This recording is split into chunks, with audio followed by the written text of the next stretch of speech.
ஸ்ரீகுரு சொந்தங்களுக்கு வணக்கம். இன்னைக்கு நேர்காணல்ல நம்மளோட இருந்திருப்பவர் அரசியல் விமர்சகர் திரு ரவி அவர்கள். வணக்கம். வணக்கம். திமுகவை பொறுத்த வரைக்கும் அது போன எல்லா வழக்குகளுமே நீதிமன்றத்துக்கு எடுத்து சென்ற எல்லா வழக்குகளுமே அதுக்கு தோல்விதான். எந்த விதத்திலும் எதுலயுமே நீதிமன்றத்துல அது ஜெயிச்சதாக நீங்க சுட்டிக்காட்டவே முடியாது. ஆனா ஒண்ணு சொல்லலாம், டாஸ்மாக்ல 1000 கோடி வழக்கு இன்னும் நடைபெறாம இருக்குன்னா அதுவும் நீதிமன்றத்துல நடந்த தப்பு இல்ல. எங்கேயோ ஏதோ ஒரு இடத்துல குழப்பம், அந்த கேஸ் முன்னேறாம இருக்குங்கிற அளவுல சிரமமா இருக்கிறதுங்கிறது மட்டும்தான். இந்த ஆளுநர் சம்பந்தமான ஒரு விஷயத்துல ஏற்கனவே வில்சன் வச்சுட்டு ஒரு தீர்ப்பு வாங்கினாங்க. அது என்ன தீர்ப்பு வாங்கினாங்கன்னா, ஜனாதிபதி 30 நாள்ல பதில் சொல்லணும், இவர் 30 நாள்ல பதில் சொல்லணுங்கிற மாதிரி வாங்கினாங்க. அந்த வழக்குல ஆளுநர் செய்தார் ஒரு தவறு அப்படின்னு என்னுடைய சிற்றறிவுக்கு, அவர் பெரிய அதிகாரி, கண்டிப்பா நிறைய கன்சல்ட் பண்ணிட்டு தான் பண்ணிருப்பாரு. ஆனா என்னுடைய சிற்றறிவுக்கு தெரிஞ்ச ஒரு விஷயம் என்ன அப்படின்னு சொன்னா, ஃபர்ஸ்ட் டைம் அவர் வித்ஹோல்டு பண்றாரு. கோர்ட் ஒரு கருத்து சொல்லுது. உடனே மசோதாக்களை அந்த மசோதாக்களை மட்டும் வச்சுக்கிட்டு மத்ததெல்லாம் அனுப்பி விட்டுறாரு. இவங்க சனிக்கிழமை அன்னைக்கு தீர்மானம் போட்டு திருப்பி அனுப்புறாங்க. கோர்ட் பிரஷர் வந்த உடனே இவர் என்ன பண்றாரு, அத ஜனாதிபதிக்கு அனுப்பிச்சு விட்டுறாரு. இந்த 12 மசோதாக்கள் இல்லாத விஷயத்த சொல்றேன். இதையெல்லாம் சுட்டிக்காட்டி தான் அவங்க நீதிமன்றத்துல இவர் சட்டத்துக்கு மீறி வேலை செய்யறாரு அப்படிங்கிற மாதிரி சொல்லிட்டாங்க. செகண்ட் டைம் ஜனாதிபதிக்கு அனுப்புறதுக்கு உரிமை இல்லை. செகண்ட் டைம் அனுப்பிட்டாலே நீங்க ஒத்துக்கிட்டோம். அதுதான் நிர்பந்தம். அதனாலதான் ஃபர்ஸ்ட் டைம் எதை ஏற்கிறது இல்லையோ அதை நம்ம பெண்டிங் வச்சிடறோம். அதுதான் கதை.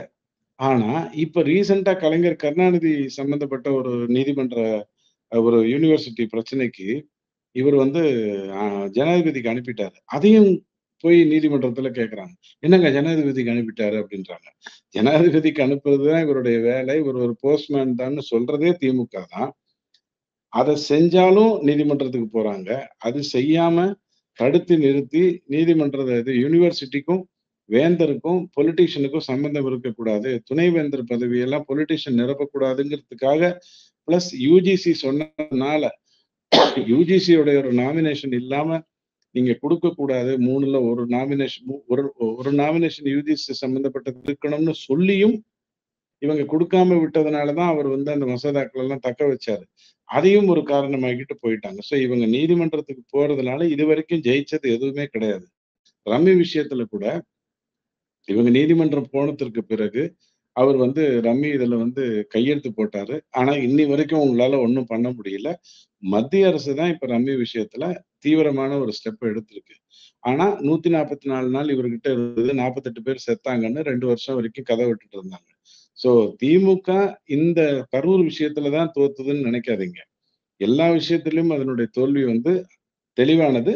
ஊடகம் அதை மறைக்குது. அதான் கதை. இப்போ கரூர் விஷயத்துல சிபிஐக்கு போறதுனால என்ன லாபம் வரும் அப்படின்னு நீங்க கேட்டீங்கன்னா, ஒரு வழக்க ஒரு சாதாரணமா ஒரு போலீஸ் அதிகாரி அல்லது ஒரு ரைட்டர் அல்லது போலீஸ் ஸ்டேஷன்ல இருந்து போற என்கொயரி ஆபீசர் அவர் பார்க்கும் போதுமே எல்லாத்தையும் தெளிவா பார்த்துருவாரு.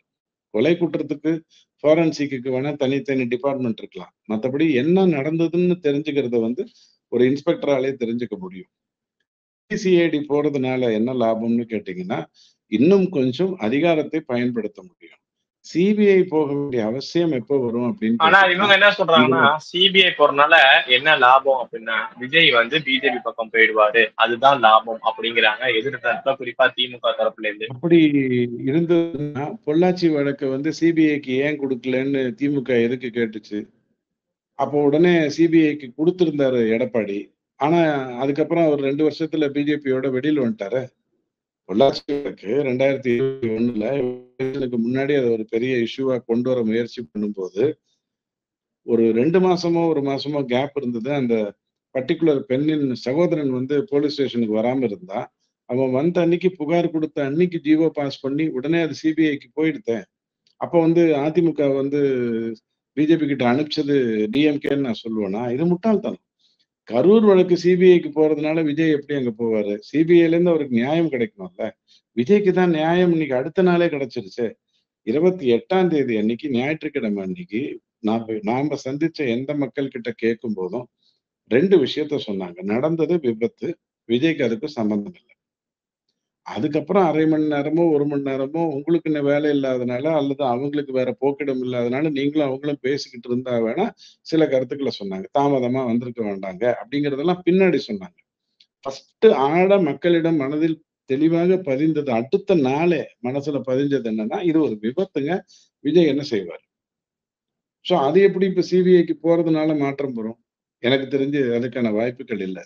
விஜய் அதிமுகவுக்கு வராம இருக்கிறதுக்கு காரணம், இன்னி வரைக்கும் வராம இருக்கிறதுக்கு காரணம், அவரு ஒரு 40 சீட்டு, 30 சீட்டுக்குள்ள தன்னை செட்டில் பண்ணிக்கணும்னு நெனைக்கல. அதுக்கு பதிலா காங்கிரஸுக்கோ, கம்யூனிஸ்டுக்கோ 30, 40 சீட்ட குடுத்துட்டு, தான் 234ல நிக்கணும்னு தான் நெனைக்கிறார். அதுதான் மெயின் காரணம். அவர் அதிமுக பக்கம் போகாம இருக்கிறதுக்கு.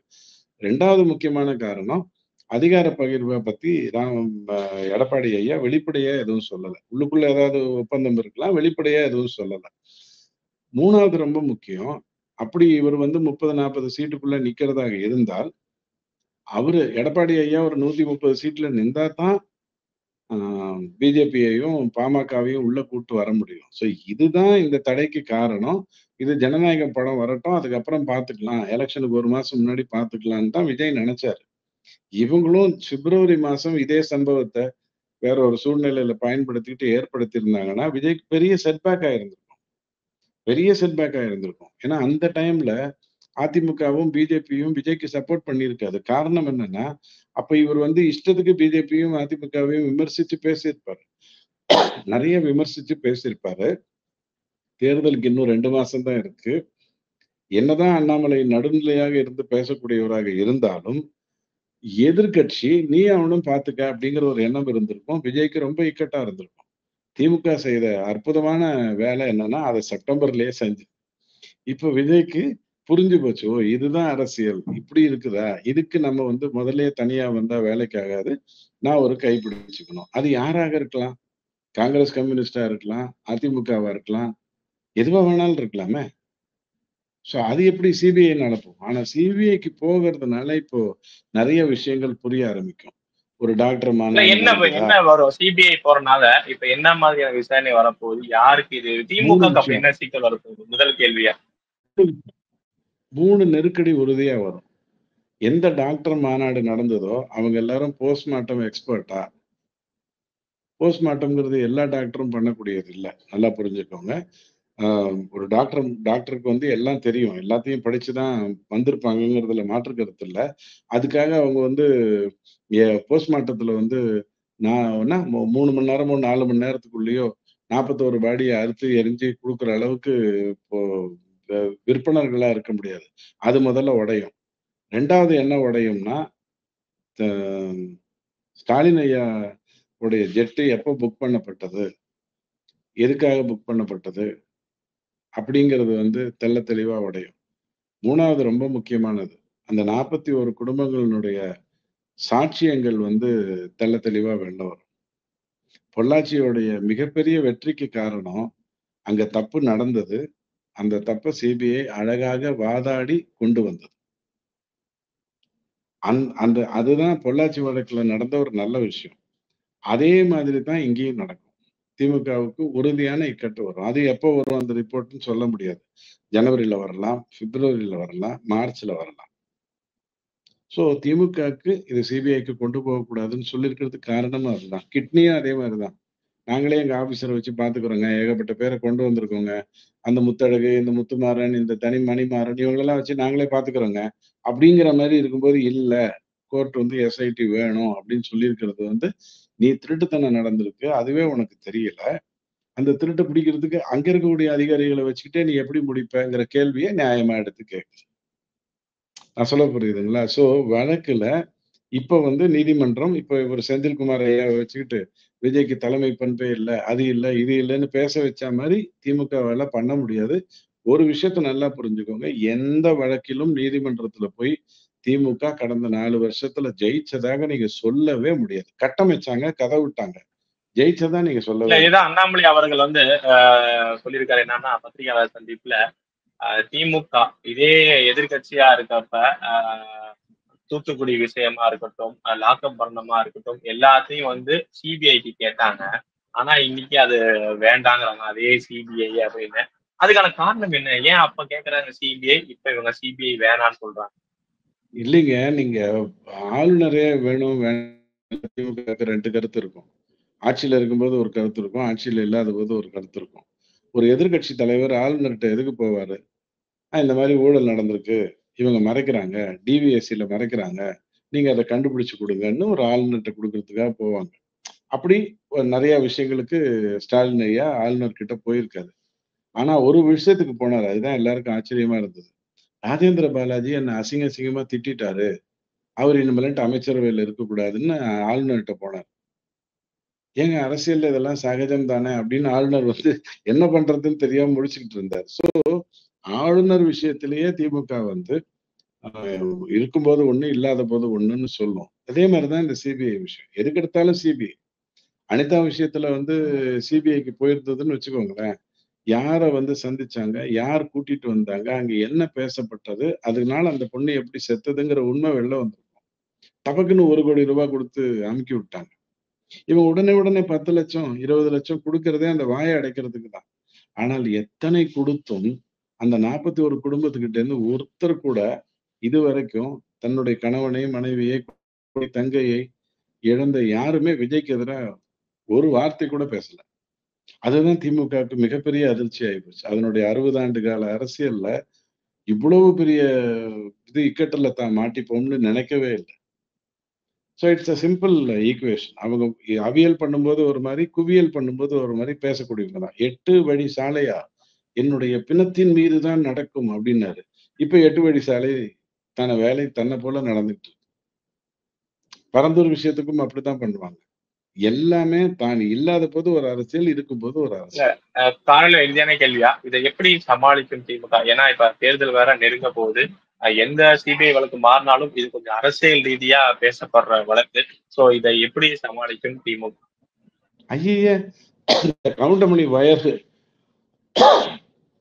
இந்த கவுண்டமணி ஃபோன் வயர் பிரிஞ்சது தெரியாம டெல்லிக்கு பேசினாரு பாருங்க. அந்த ரேஞ்சு திமுக. அது கதை விடுறதுக்கு தான் 6 தொலைக்காட்சியில எத்தனையோ பேர் இருக்காங்க. ஊடகங்கள் இருக்கு. அடைமாற்றுவதற்கும், திசை திருப்புவதற்கும், கதை பேசுவதற்கும், யாராரோ சப்ப சொல்லையெல்லாம் கூட்டிட்டு வந்து டெய்லி விவாதம் நடத்துறதுக்கும் ஊடகங்கள் இருக்கு. இவங்க கட்சியிலேயே பேசக்கூடியவங்க எத்தனையோ பேர் இருக்காங்க.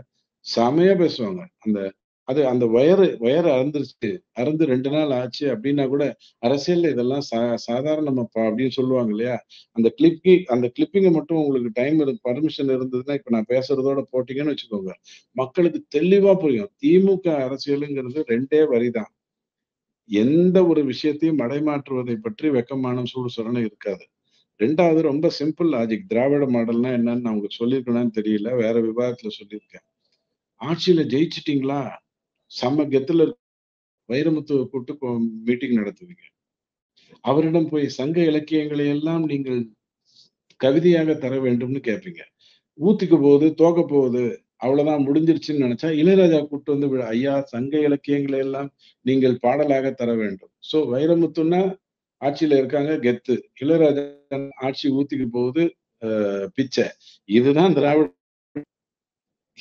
இவங்க கிட்ட போய் நீங்க ரொம்ப சீரியஸா பிரஸ்டீஜ் பத்மநாபனுடைய கெத்தெல்லாம் கேட்கறீங்க. ஒரு மண்ணும் கிடையாது. இன்னி வரைக்கும் நீங்க எனக்கு ஏதாவது சொல்லுங்க. இவங்க போய் ஒரு கேட்ல சாதிச்சுட்டு வந்தாங்கன்னு சொல்லுங்க. ஒரு விஷயமும் இருக்காது. இன்னும் சொல்லப்போனா, நீங்க உங்களுடைய ஆணிவேருக்குள்ளேயே போனீங்கன்னு வச்சுக்கோங்க. அதாவது பெண்களுக்கு சொத்தையே கருணாநிதி தான் குடுத்தாரு. பெண்ணுக்கு சம பங்குன்னு அவரு தான் குடுத்தாரு அப்படின்னு சொல்லுவாங்க. அடுத்த கேள்வி நீங்க உடனே கேட்கணும். கனிமொழி அம்மா பிறந்ததுக்கு முன்னாடியா? பின்னாடியான்னு கேளுங்க. கனிமொழி அம்மா பிறந்ததுக்கு பின்னாடி. அவரு ஏன் சொல்ல மாட்டாரு? அவர் வீட்ல பிரச்சனை வர்றதுக்காக ஒரு சட்டத்த நிறைவேத்தினார். இவ்வளவுதான் திமுக. அவங்க கிட்ட போய் நீங்க நேர்மை, நீதி, நியாயத்தெல்லாம் பேசிட்டு இருக்கணும்.